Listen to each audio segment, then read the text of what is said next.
It's 60 years since Bob Dylan's iconic album The Times They Are A-Changin' first hit the charts, and its title track remains as powerfully relevant today as it did when it captured the mood of a generation yearning for social change. It was the American folk singer's third LP, and the first to contain only his own compositions. Those songs, mainly ballads, broke the mold, with hard-hitting lyrics addressing social change and issues ranging from poverty to racism. The LP was released on January 13, 1964, after a year that saw civil rights leader Martin Luther King Jr.'s "I Have a Dream" speech and the assassination of President John F. Kennedy. It struck a chord across America and would reach number 4 in the UK charts. The title track became a kind of anthem, really hitting a note with people, says Live Aid promoter Harvey Goldsmith, 77, who first worked with the star in the 70s. It was a period of change, and Dylan was very astute in his writing and saw things in a way he could put them into song. That was his magic. A college dropout from a Minnesota mining town, the 20-year-old singer, who is now 82, took his guitar and harmonica to New York in 1961, playing at clubs in Greenwich Village's folk scene.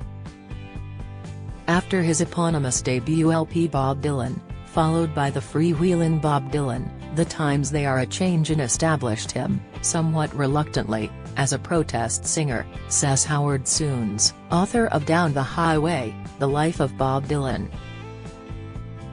Bob was being co-opted by his friends into the civil rights movement, people like Joan Baez and Pete Seeger, who wanted him to go on marches and be a spokesperson for change, says Soons. He was reluctant as he wasn't political and was clever enough to know that was a very limiting box to put yourself into. He always said people misunderstood him as being a political animal and a spokesman for his generation, and he's always rejected that. But his talent was never in question. All his contemporaries from that time were amazed by him, says Soons, who interviewed 250 people from Dylan's circle of friends. It was as if they had met Mozart. People would talk about him sitting at a typewriter, smoking and drinking and bashing out these extraordinary lyrics.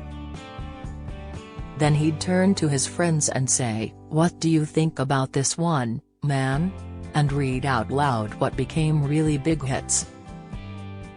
Record producer Joe Boyd was a Harvard student when he met Dylan at a house party in Boston in 1963.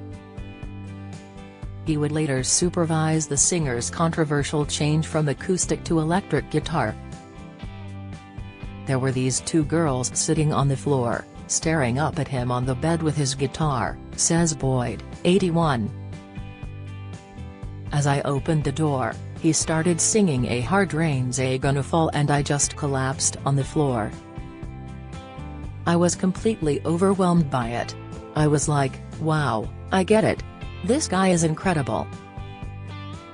Boyd was a tour manager with blues singer Muddy Waters when he met Dylan for the second time in 1964, and he tells how he lost a potential girlfriend to him.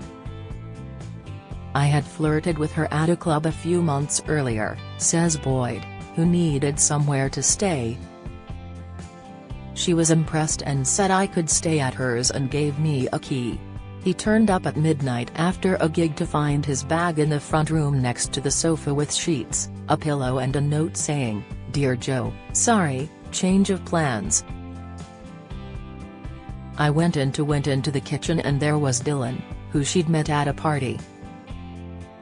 I mean, who's gonna spend the night with me when you can spend it with Bob Dylan?" In 1965, Boyd and Dylan worked together on his electric debut at Newport Folk Festival on Rhode Island. It was to be the musician's rebirth as a rock star, but it incensed his traditional purist folk fans when he plugged in for 3 songs, Maggie's Farm, his recent single release Like a Rolling Stone and It Takes a Lot to Laugh, It Takes a Train to Cry. Suddenly, this festival was right in the middle of a shift in popular culture, says Boyd. It was the beginning of rock.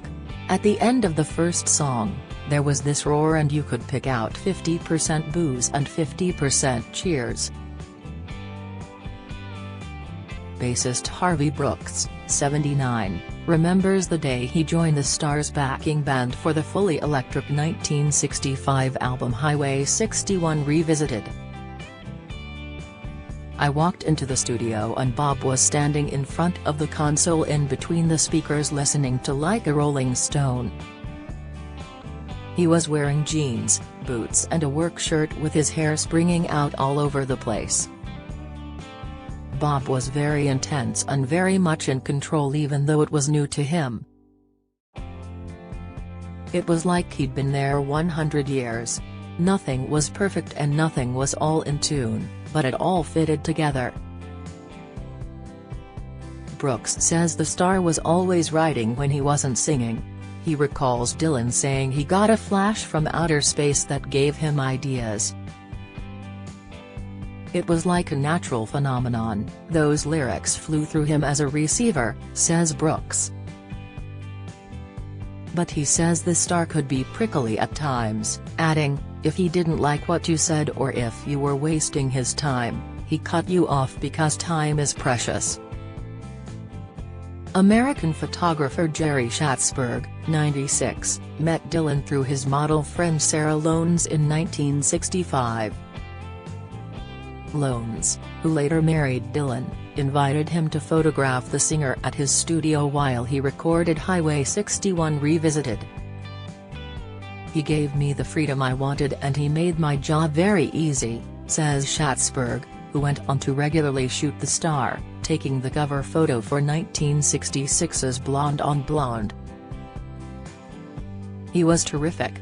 Everything I suggested, he would add to it. I'd give him my car keys just to see what he did and he'd take out a cigarette lighter and pretend he was burning them. Or I would give him an old book and he'd hug it and use his cigarette in some way. Harvey Goldsmith recalls organizing a series of sellout shows for Dylan at Earl's Court in 1977, before pitching the idea of him headlining the 1978 Picnic at Black Bush concert at an aerodrome in Camberley, Surrey. He says, I offered the highest amount ever paid to an artist then of £1 million. Stars like Eric Clapton and Joan Armatrading were also on the bill and 178,000 tickets were sold. Everybody from the Aga Khan to Princess Margaret came to see it. It was extraordinary, says Goldsmith.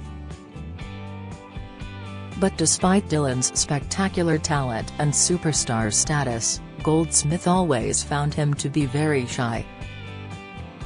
He used to hide in his own caravan or dressing room away from everybody else, he says. I would bang on the door and say, it's Harvey, and he'd unlock it, look around and then say, come in, and lock it again. He wouldn't even let his manager in. He was very, very shy and still is. In 1992, Goldsmith helped organize Dylan's 30th anniversary concert at Madison Square Garden, securing stars like Stevie Wonder, George Harrison, Neil Young, Lou Reed, and Johnny Cash. Because it was him, they just said yes, Goldsmith says. You couldn't move for people. It was fantastic. And Dylan's popularity has never waned, nor his desire to perform live, even at the age of 82. His Rough and Rowdy Ways World Tour kicked off in 2021 and is set to continue this year. He has lasted the test of time and his songs will last forever, Goldsmith says. People will always want to go and see him and that will never change.